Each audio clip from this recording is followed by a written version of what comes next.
Academia and the news media fill their pages and airtime with words that they actually neither understand nor are willing to check before using them. For example, what do they mean by the term Islamic? Do they have any clue as to who, according to the Arabic of the Quran, is a Muslim?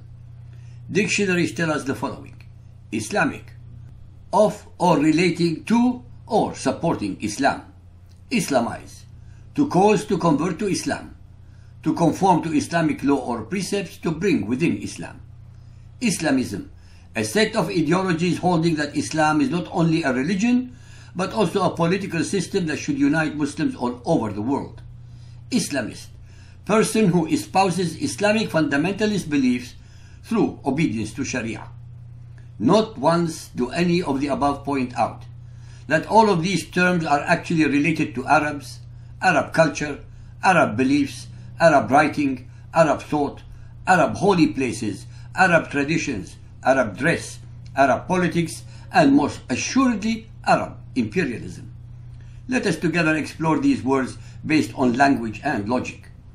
Islam is a concept, an idea based on the belief in a one and only God to whom Muslims submit.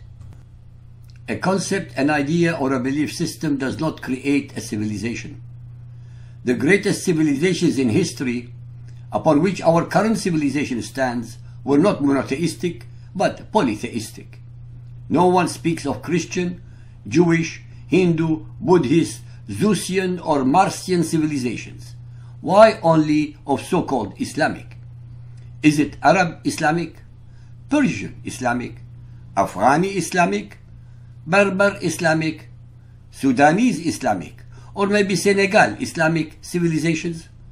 Hence, talking about an Islamic civilization is utterly meaningless, especially when we very well know that the conquering Arabs were mostly uncivilized, nomadic tribes.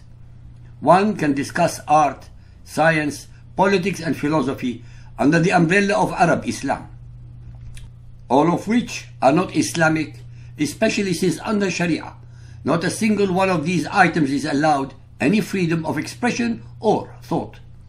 What the term Islamic actually hides, misrepresents, and deceives is the fact that what is called Islamic is in reality Arabized. After all, what do Muslims all over the world of different nationalities, cultures, colors, races, and original traditions have in common? They believe in an Arabian man called Muhammad, allegedly a prophet of Allah. Who is their God? Allah, the name of the supreme God of the pantheon of 360 stone gods and goddesses of the pagan Arabs in Mecca, in the peninsula of the Arabs, centuries before Muhammad was born. Where do they direct their Qibla, direction of prayers 5 times a day? To Mecca, an Arabian holy city. What is their holy book? The Quran, a book written in Arabic by Arabs and which they must read also in Arabic. Whom do they slavishly emulate? The Sunnah of the Arabian Muhammad. Where do they go for Hajj or pilgrimage? To Mecca in Arabia. What do they circumambulate 7 times during the Hajj in Mecca? The Kaaba, an Arabian shrine that was venerated by the pagan Arabs centuries before Muhammad and his Quran. What clothing do the Muslim believers, both male and female, wear? Arabian clothing as dictated by Muhammad's Quran and Sunnah. What rules do the believers follow? The Arabian Sharia. When does the history of all these conquered peoples start?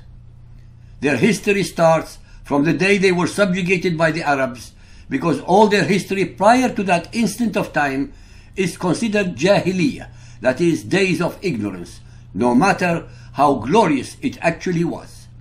The Arabs very successfully and utterly covered up their imperialist track record with the term Islamic, to give it an esoteric or divine aura without bringing attention to their conquests. We are regaled by both Muslims and alleged Western scholars of Islam about Islamic civilization, Islamic art, Islamic culture, Islamic architecture, Islamic science, etc.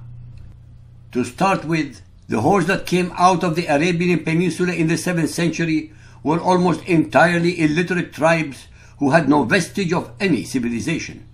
The Arabs' holiest shrine, the Kaaba, was a primitive and small building from piled stone without a roof, because they had no wood to build with. No civilization can ever be created from the backs of horses or camels. Civilizations are created by sedentary peoples.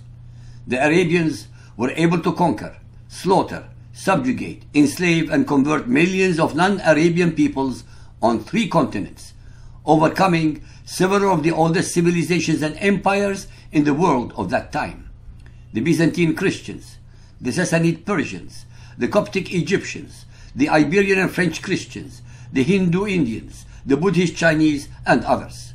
So-called Islamic science was based entirely on knowledge that they built upon from earlier civilizations such as Greek, Roman, Persian, Indian, Chinese, etc., whose works were invariably translated to Arabic by Christians and Jews of the conquered lands to start with, and later on by the indigenous converts to Arabian Islam. When one studies the lives of the prominent Muslim scientists, one will find out that most of them were from among the Mawali, that is, converts to Islam and not pure Arab stock. The greatest contributors to both science and Islamic beliefs were from the Persian Empire.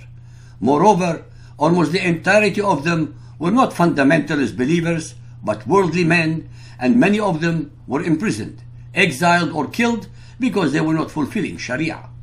In Arabic, the word knowledge is ilm. Most people do not actually realize that in Islam, as clearly demonstrated in Hadith and Muhammad's Sunnah, ilm or knowledge does not mean arts and sciences, but only knowledge of Muhammad's Quran and Sunnah and nothing else. So-called Islamic art and architecture are replicas of the Christian Byzantine churches. They too were designed and built with the labor of the subjugated peoples. All one has to observe are the cupolas of their mosques, which are almost identical. Islamic poetry and philosophy are in fact totally un-Islamic, since they are prohibited in Sharia. The poets and philosophers under Arabian Islam were secular men who did so only under the rules of more tolerant and enlightened non-fundamentalist leaders. The entirety of North African states proclaim themselves Arab.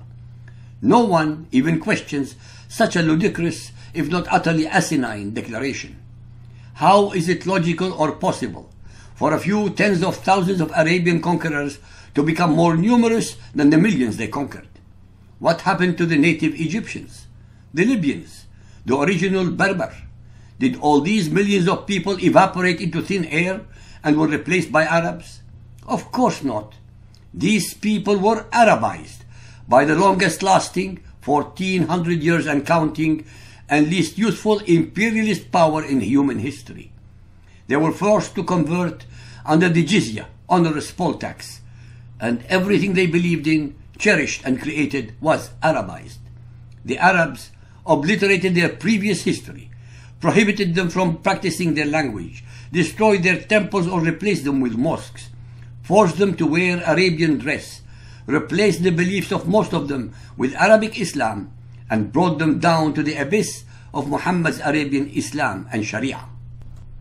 The same was done to the Persians, Indians, Buddhists, and others.